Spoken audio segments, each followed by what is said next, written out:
اور آگے جا کر انہوں نے یہ بھی کہا کہ میرے خیال سے پاکستان پر پابندی ہے کہ وہ روس سے تیل نہ خریدے.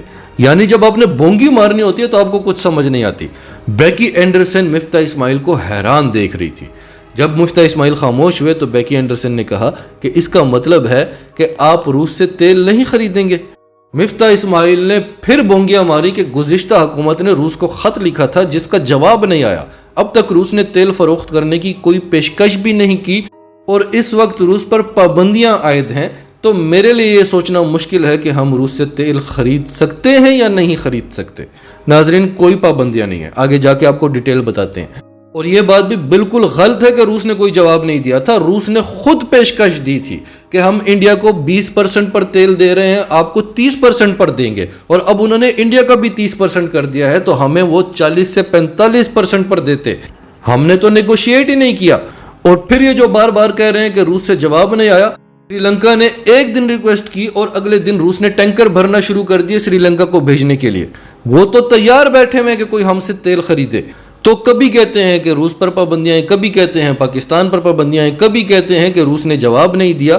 تو بیکی اینڈرسن کو سمجھ آ گئی کہ اس شخص کو کچھ پتہ نہیں ہے. تو انہوں نے مفتاح اسماعیل کو بتایا کہ کئی ممالک روس سے تیل خرید رہے ہیں.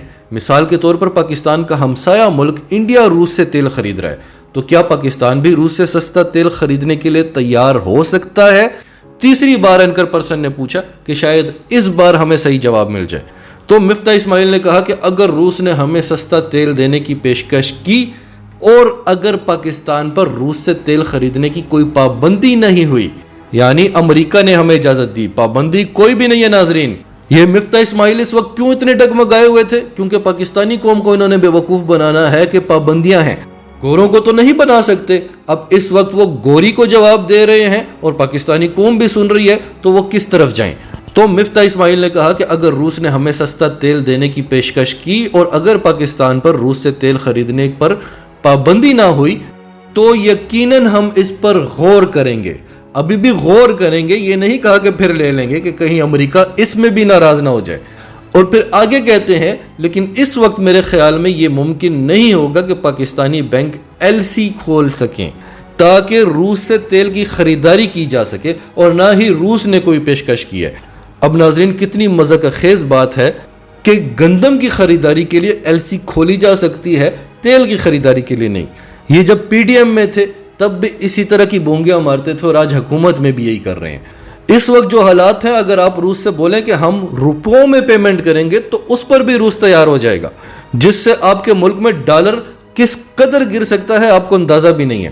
لیکن نہیں, ہم امریکہ سے بھیک مانگیں گے, ہم IMF سے بھیک مانگیں گے کہ ہمیں 90 کروڑ ڈالر دے دو, ہم تمہارے تمام مطالبات پورے کرنے کو تیار ہیں, لیکن ہم روس سے تیل نہیں خریدیں گے جس سے ہمیں 6 سے 10 ارب ڈالرز کا فائدہ ہو سکتا ہے, جو عمران خان کرنے والا تھا کہ ہم IMF کو گڈ بائے بول دیں گے, کیونکہ جتنے پیسے IMF ہمیں دیتا ہے اس سے زیادہ پیسے ہمیں روس سے تیل کی خریداری میں بچ رہے ہیں.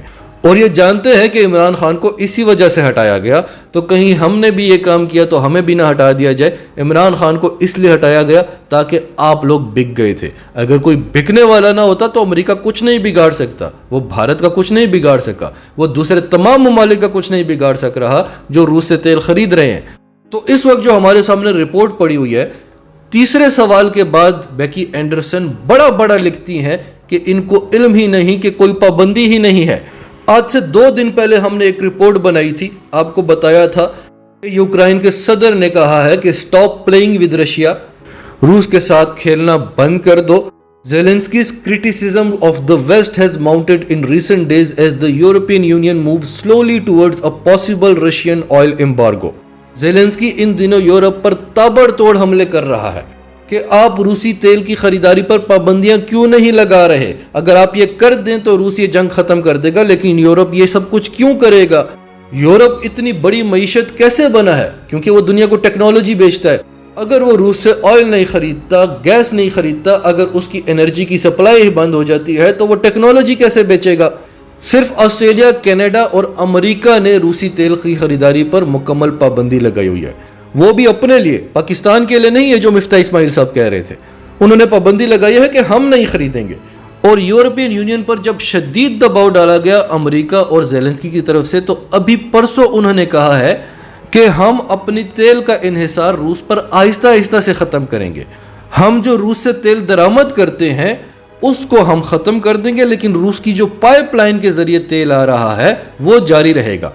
اس پر بھی ہنگری، سلوویکیا اور چند ممالک نے مخالفت کی تو انہیں کہا گیا کہ آپ خریدتے رہیں، آپ پر کوئی پابندی نہیں ہے.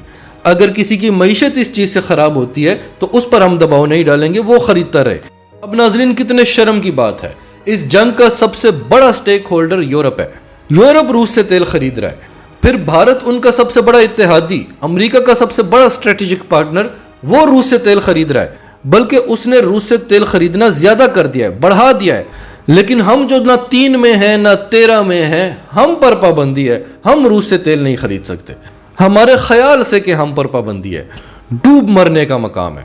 ہم نے جو 2 دن پہلے آپ کو ویڈیو میں انفارمیشن دی تھی، اس میں ہم نے آپ کو یہ بھی بتایا تھا کہ بھارت نے رائسینا ڈائیلاگ نامی ایک کانفرنس کا انعقاد کیا ہے نیو دہلی میں، جس میں بھارت کے وزیر خارجہ ایس جے شنکر نے کہا ہے کہ ہم نے روس پر کیا پوزیشن لینی ہے یہ فیصلہ ہم کریں گے، کیونکہ ہم ایک آزاد ریاست ہیں، ہماری ایک آزاد خارجہ پالیسی ہے.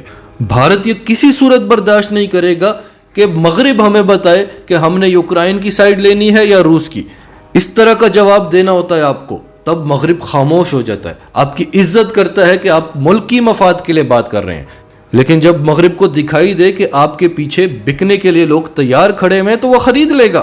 بھارت میں وہ جانتا ہے کہ اگر مودی کو ہٹا کر کسی اور کو بھی بٹھا دیں گے تو وہ بھی بھارت کے ہی نیشنل انٹرسٹ کی بات کرے گا. 30 مئی تک کا آپ کو ڈیٹا بتائیں تو اس کے مطابق India has bout 34 million بیرلز of discounted Russian oil since Ukraine invasion. Bharat اتنے سے دنوں میں 3 کروڑ 40 لاکھ بیرل روس سے تیل خرید چکا ہے، جس سے اسے اتنے سے دنوں میں $1.5 ارب کا منافع ہوا ہے. $1.5 ارب. ناظرین، ہم $90 کروڑ IMF سے لینے کے لیے روس سے $6 ارب کا نقصان کر رہے ہیں. بالکل اسی طرح جس طرح افغان جنگ میں ہمیں $20 ارب امداد میں ملے تھے اور ہم نے اپنی معیشت کو $200 ارب کا نقصان دیا تھا. پاکستان اور امریکہ کے ہمیشہ سے جو تعلقات رہے ہیں اس میں فائدہ امریکہ کو ہوا ہے، اس میں فائدہ بھارت کو ہوا ہے اور تھوڑا سا فائدہ ہمارے حکمرانوں کو ہوا ہے. قربانی کا بکرا بنی ہے ہمیشہ پاکستانی قوم. ناظرین، آپ کی سب کے بارے میں کیا رائے ہے؟ کمنٹس میں اپنی رائے کا اظہار کرتے رہیں، اور اگر آپ ہمارے چینل پر نئے ہیں تو ابھی سچ ٹی وی کو سبسکرائب کریں، سچ ٹی وی فیملی کا حصہ بنیں، اور ہماری ویڈیوز پسند آئیں تو انہیں لائک کریں، شیئر کریں، تاکہ زیادہ سے زیادہ لوگوں تک یہ میسیجز پہنچتے رہیں.